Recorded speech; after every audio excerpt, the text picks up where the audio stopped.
Hey Chiefs Kingdom, Harrison Graham here. Who do you want the Chiefs to sign in NFL free agency? We're just over a month away from free agency opening on March 18th. Not named Chris Jones. We know he's the priority. Let's think about other players, non-Chiefs players. Who do you want the Chiefs to sign this offseason?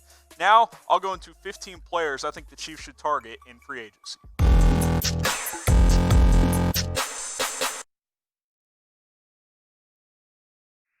Welcome into the Chiefs Report. This is kind of the free agency outlook for Kansas City. Not a ton of cap space, roughly $13.7 million projected cap space. That has not been officially announced, the NFL cap number for 2020. Now, obviously, cutting Sammy Watkins, which we've talked about a lot, would free up an additional $14 million for the Chiefs, so we'll see what happens there.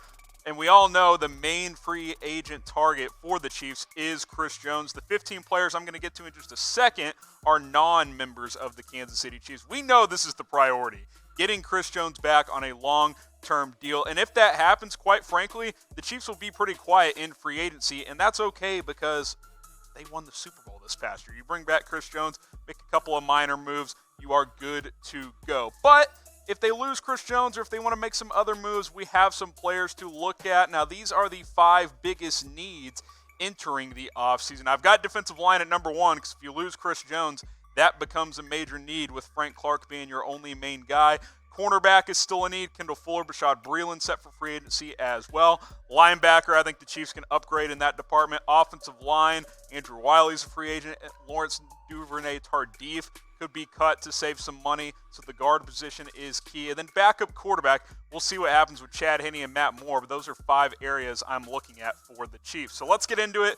15 players the Chiefs can target in free agency, starting with Jordan Phillips. Let's look at some defensive tackles here. The player for the Buffalo Bills had a breakout season this year for Buffalo. Had been quiet his first couple of years in the NFL. Look, this guy's massive. 6'6", 340 pounds. I think this becomes one of the top targets for Kansas City if they lose Chris Jones. Again, when we're looking at defensive tackles, mostly it's if Chris Jones does not come back in 2020 and signs elsewhere. You see the numbers there, 9.5 sacks this past season. Really had a breakout season. He's good against the run. He's good against the pass. Kind of a complete player. Put it all together in 2019. I'll be curious to see what his market is because this is really the only year he's had a really good season. But funny how that works. Contract year, plays the best of his career.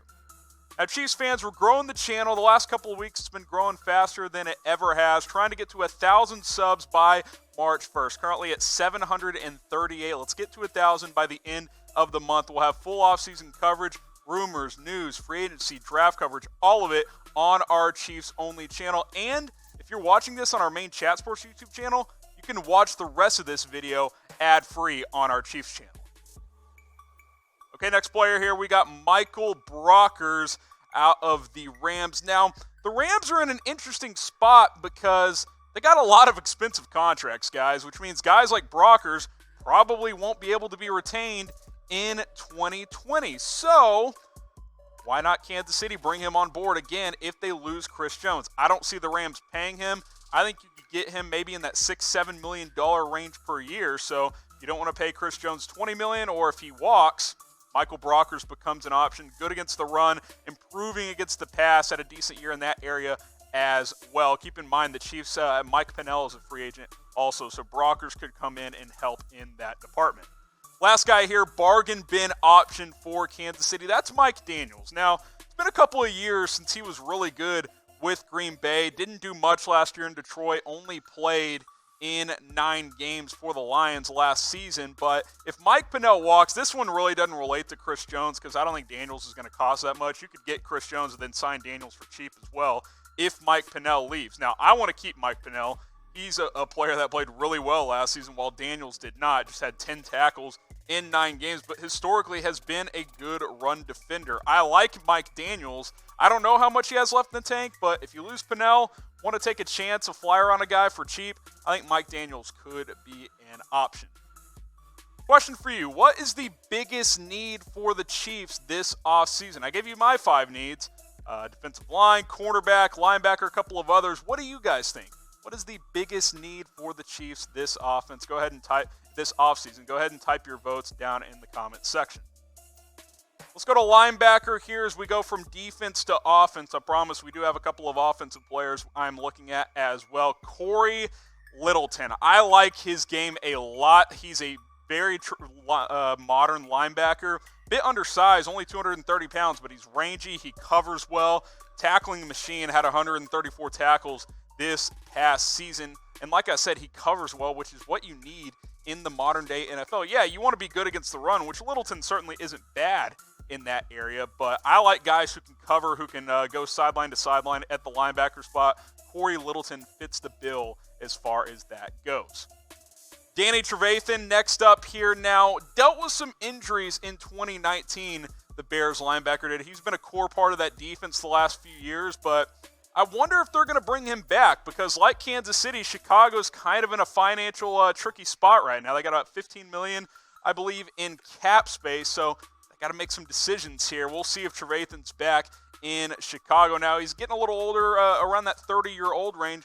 Would he sign a one-year deal coming off an injury-riddled season and chase a ring and then maybe go get paid in 2021 one last time? I think it's possible. Obviously, 100 tackles a couple of seasons ago, only had 70 this past season, so maybe you get him on a cheaper type of option. He gets you an upgraded spot at that linebacker position. I think he is better than the likes of Damian Wilson and who's the other linebacker I'm thinking? Anthony Hitchens. Sorry, had a brain cramp there. I think Trevathan's an upgrade from both of those guys if you can get him on the right contract. Another Bears option, and this guy's interesting, Nick Kwiatkowski. Now, I kind of think the Bears are going to opt to keep him over Trevathan because I don't think they can pay both because I think he'll be cheaper and he's younger and showed a lot the second half of last season. He's a good balanced linebacker. He's good against the run. He's good in coverage. I don't think the Bears are keeping both of these guys, so look for Kansas City to possibly be interested in the guy that does not stay in Chicago. If that's Kwiatkowski, I'm down because I think he's cheaper and he's an ascending player as well. Today's show is brought to you by BetDSI, the internet's #1 sportsbook. Projected win totals are out. Let's look at the AFC West. The Chiefs are at 11.5. The Broncos are at 8. Chargers at 7.5. And the Raiders are at 7. You can bet on all of this stuff. You can bet on the XFL, NBA, whatever you want at BetDSI. Use our promo code NFL120. Chatsports.com/bet. That'll get you to the sign-up page. Use that promo code NFL120 for that 120% deposit bonus. You can bet on everything at BetDSI. Moving to the cornerback position now, Trae Waynes, the CB out of the Minnesota Vikings. Vikings, kind of like the Rams, have a lot of free agents, a lot of money tied up. They got some decisions to make. Do they bring back Waynes? I'm not so sure. It was a little up and down last year, as that whole secondary was, outside of Harrison Smith, quite frankly. But look, cornerback might become a major need for the Chiefs with Kendall Fuller and Bashaud Breeland set for free agency. Now, I'd like to bring those guys back and maybe draft a younger player in the draft to help groom for the future, but Trae Waynes could be an option. Does get interceptions, has 7 picks the last 4 seasons. Good player. I think he's probably a little bit better than Breeland, but he's also going to cost a little bit more as well. A guy that you might be able to get on a cheap 1-year deal, how about Aqib Talib? I have no idea what his market's going to be. Could he still get $7 or $8 million? He's 34 years old. He's still a good player. Only played in 5 games last year, however, with the Rams. Gets traded to the Dolphins, dealt with injuries, didn't play a single snap with Miami, who was obviously tanking for the most part last year. Maybe he's at a stage in his career and says, hey, let's go chase one more ring. Maybe Aqib Talib is that type of player looking to get one more championship. Look, again, last year didn't do much, but still a good player when he is healthy. Just hasn't been that guy the last couple of years. 1 year, $5 million for Aqib Talib? I'd be down for that. Be curious to see what his market looks like in free agency. One more corner, and we talked about this guy on a previous video, Chris Harris. I like Chris Harris a lot. I just think he's going to cost a lot. Still only 30 years old. He can cash in one more time on a decent contract. I don't think he's quite where Talib is, saying, hey, I'll just go chase a ring with Kansas City or another contending team. I still think this guy can cash in on a 3-year, $30, $35 million contract, and that's just going to be too rich for Kansas City. They're not going to pay a cornerback north of $10 million per year. When they got to extend Patrick Mahomes, when they're trying to keep Chris Jones, they're just not going to do it. Now, if he wanted to take a lesser deal for 1 or 2 years, I'd be down, but I don't see it happening for Harris. I don't see it happening for the Chiefs, but they'll certainly have some interest.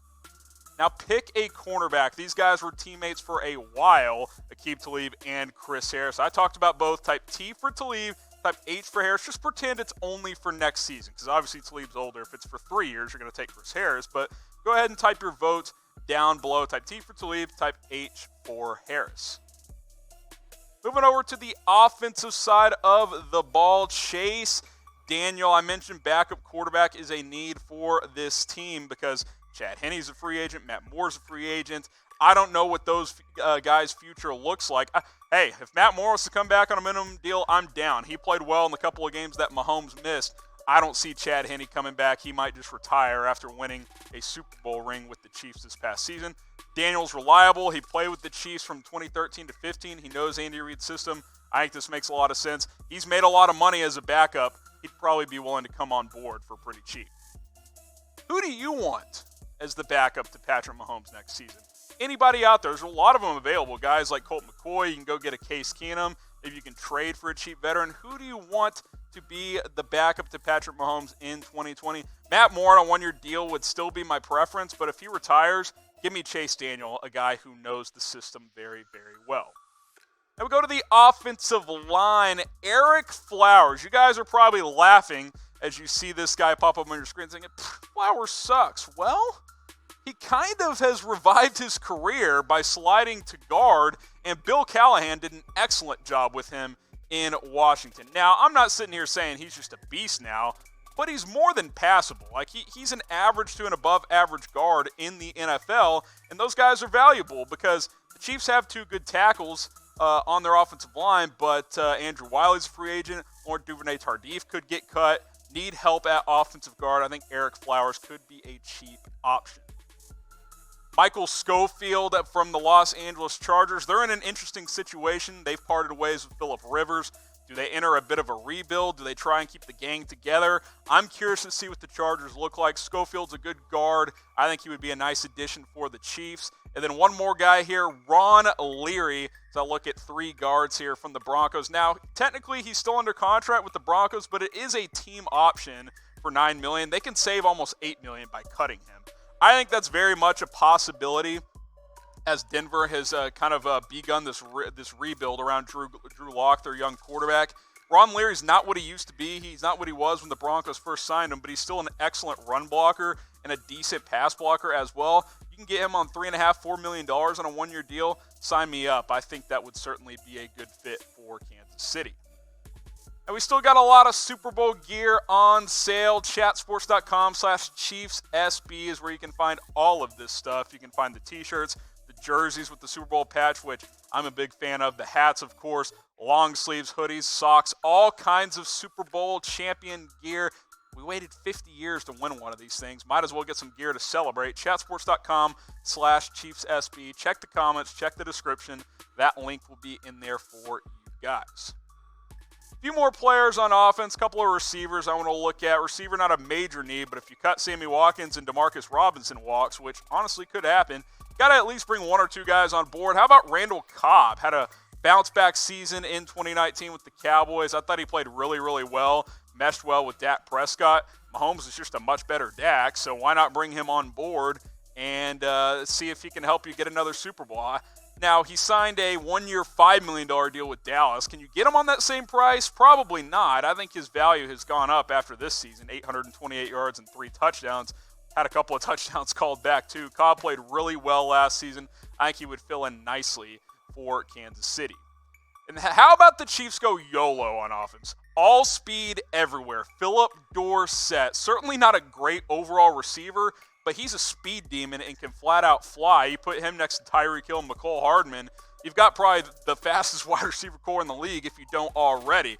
I think he could flourish in this offense, potentially getting a lot of man coverage looks with all those other pieces on offense. Sammy Watkins might be gone, like I said. Demarcus Robinson might walk in free agency as well. I know a lot of teams are going to be interested in him. And look, he hasn't quite put it all together, but I don't know that he's a great fit with the Patriots at this point because he's either a guy that goes deep or goes underneath. Well, Julian Edelman is Tom Brady's safety target, and Brady doesn't really have a big arm anymore, so Dorsett going deep in New England doesn't really have a ton of value. We know Mahomes can sling it deep, though. Pick a wide receiver. Type D for Phillip Dorsett. Type C for Randall Cobb. We'll see what happens with Watkins and Demarcus Robinson. Part of me wants to type D for Phillip Dorsett and just see what that speed can do in this offense. We know what Tyreek Hill and these guys can do, but let me know in the comments down below.